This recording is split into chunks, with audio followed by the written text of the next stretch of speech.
This is the story of a revised protocol spreadsheet, a cancelled carriage assignment, and the exact moment Queen Camilla realised her crown does not grant her the power to override the sovereign bloodline. In less than 24 hours, the carefully constructed illusion of her absolute authority within the royal family was quietly and ruthlessly dismantled ahead of the nation's grandest military spectacle. What Queen Camilla just realised behind closed doors is that a title is merely a constitutional courtesy. But true institutional power is forged in direct line of succession, public loyalty, and silent administrative control. Over the next few minutes, we are going to unpack the high-stakes power grab she recently attempted ahead of the upcoming Trooping the Colour ceremony. We will expose how a clandestine attempt to elevate her non-royal children onto the Buckingham Palace balcony inadvertently triggered a freezing institutional retaliation engineered by Prince William and Princess Anne. By the end of this breakdown, you will understand the devastating realization currently paralyzing the Queen, despite sitting on the highest throne in the land. She actually commands no true loyalty from the palace apparatus. To understand why this specific internal clash reached a boiling point, we must first step back and recognize the staggering 30-year manipulation that brought Camilla to this pinnacle of the British social hierarchy. For 3 decades, she played the longest, most meticulous game of reputational rehabilitation in modern history. She survived the bitter public fallout of the 1990s, systematically worked to soften the global memory of her role in Princess Diana's tragedy, and slowly replaced the old institutional guards with her own staunch loyalists. When she was officially crowned, Queen dropping the restrictive consort caveat entirely, she believed she had finally won the absolute right to dictate the visual identity of the modern monarchy. She operated under the fundamental belief that because she held the unwavering devotion of King Charles, she held the keys to the entire institution. She felt entirely untouchable, assuming that the palace bureaucracy would always bend to her personal public relations agenda. But the fatal flaw in Camilla's architecture of power is that it is built entirely on the fragile authority of a temporary reign, completely separate from the enduring bloodline of the future king. That dangerous illusion of absolute power became a battlefield just days ago during the intense preparations for Trooping the Colour, an event that represents the absolute pinnacle of British sovereign tradition and military allegiance. The upcoming ceremony is not just a parade, it is a visual proclamation of who belongs to the true inner circle of the monarchy, watched by millions around the globe, behind the scenes during a period of acute institutional vulnerability. Camilla's private office chose this exact moment to execute an act of silent institutional erasure, paralyzed by a growing fear that her family's public relevance would diminish once the crown inevitably shifts to the next generation. Camilla's team issued a highly sophisticated secret protocol directive to the Royal Logistics Department. What appears to be true, according to internal palace leaks, is that her office quietly altered the logistical registries, attempting to insert her son, Tom Parker Bowles, and her daughter Laura Lopes into the official state carriages and securing them permanent positions on the Buckingham Palace balcony. This was a calculated attempt to blur the lines between the House of Windsor and the Parker Bowles lineage on a global stage. Camilla wanted to use the immense, glittering prestige of the king's official birthday to elevate her own non-royal children into pseudo-royal status, cementing their presence in the ultimate sanctuary of the aristocracy. She assumed she could quietly push these protocol updates through the palace bureaucracy, while the public focus was directed toward recent family events, such as the wedding of Peter Phillips. She believed the household staff would comply in silence, and that Prince William would simply absorb the encroachment to avoid a public scene during a sensitive time for the family. It was an act of commercial desperation masked as family inclusion, a frantic effort to secure a permanent visual legacy for her bloodline before the political winds of the monarchy could shift. But Camilla severely underestimated the cold forensic vigilance of the palace's true guardians. The discovery of this secret plan did not happen through an open confrontation, but through a routine audit of the state enclosure and ceremony manifests. Prince William, operating with unprecedented administrative authority as the heir apparent and the colonel of the Welsh Guards, has spent the last year quietly tightening his grip on every administrative lever available to him.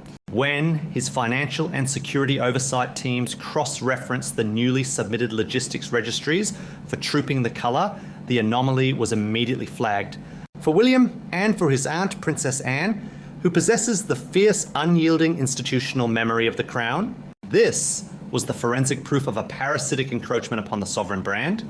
They saw a severe institutional violation and attempt to weaponize a temporary title to distribute the ultimate, symbols of royal legitimacy, to individuals who carry no royal blood. The response from the future king and the Princess Royal was executed with a cold forensic precision that used the very weight of institutional protocol as a weapon.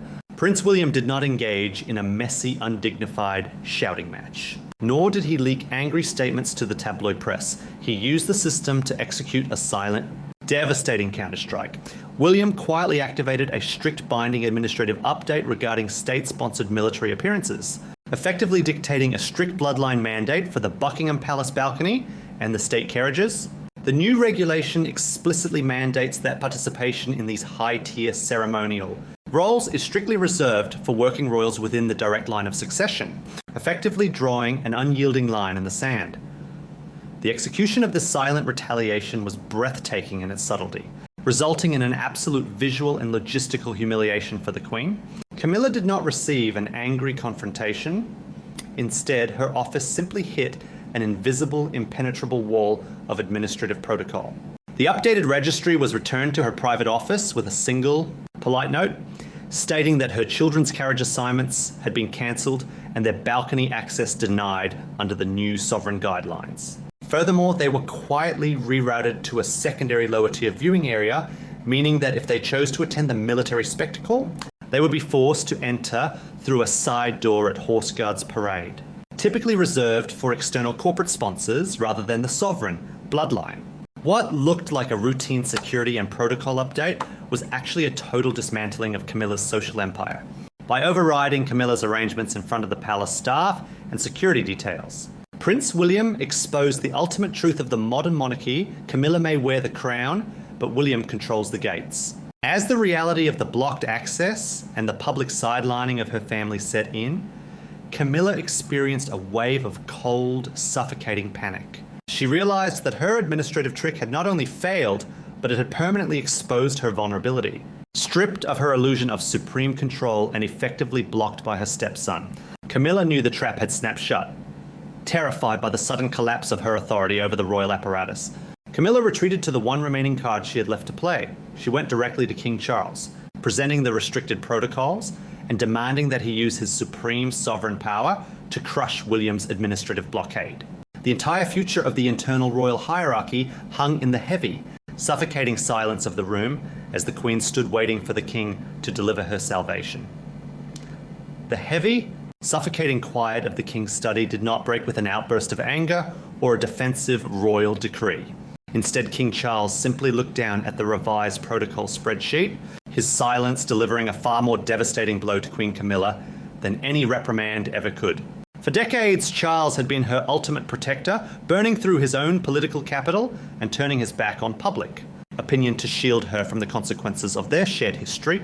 But in that crucial, agonizing moment, the King of England did absolutely nothing. He did not pick up the telephone to command his heir to stand down, nor did he order the restoration of the Parker Bowles family to the State Carriages. He chose the preservation of the institution over his wife's personal ambition. Charles is acutely aware that he is a transitional monarch, and to publicly dismantle William's constitutional bloodline mandate would be institutional suicide. In that freezing silence, Camilla learned the hardest lesson of her royal life, that the king will no longer save her from the Prince of Wales. This silent betrayal exposed the terrifying architecture of Camilla's reality, forcing her to confront a landscape of pure commercial desperation. To the global public, she is a queen draped in historic diamonds, riding in gilded carriages and trooping the colour. But behind the closed doors of the palace, the forensic financial reality is that Camilla owns virtually nothing. The sprawling real estate, the liquid wealth, and the billion-dollar empire of the Duchy of Cornwall belong entirely and exclusively to Prince William. The grand residences are tied directly to the sovereign state. If the reign of King Charles were to unexpectedly end, Camilla would instantly become a dowager queen with zero biological connection to the new monarch. Completely dependent on her stepson's administrative goodwill, her frantic attempt to force her children onto the global stage was never just about family pride, it was a desperate, calculated maneuver to establish a permanent financial and structural foothold before her ultimate protector is gone. But William found the loophole and closed it with permanent administrative ink. While Camilla's shadow empire was being systematically dismantled, the presence of the Princess of Wales emerged as the ultimate undeniable contrast. Catherine did not need to issue a statement, and she did not need to negotiate for power. Her years of uncomplaining sacrifice and steadfast loyalty have earned her the absolute protection of the crown as the new institutional order takes effect. The visual shifts are becoming visible to anyone who knows how to read the subtle language of the palace. It is in the sudden, rigid review of access passes, the meticulous reallocation of state carriages, and the quiet restoration of symbols honouring Princess Diana's legacy. By ensuring that only the true bloodline occupies the balcony, William and Princess Anne have drawn a permanent boundary around the monarchy. Camilla is being shown protocol by protocol that her era of unquestioned influence has ended. The Shadow Queen has been outmaneuvered by the very institution she spent 30 years trying to conquer, leaving her trapped in a gilded cage of her own making, living under the absolute authority of the next generation. Thank you for watching. And if you found this deep dive into the hidden power dynamics of the royal family insightful, make sure to subscribe and leave a comment below with your thoughts on William's decisive move.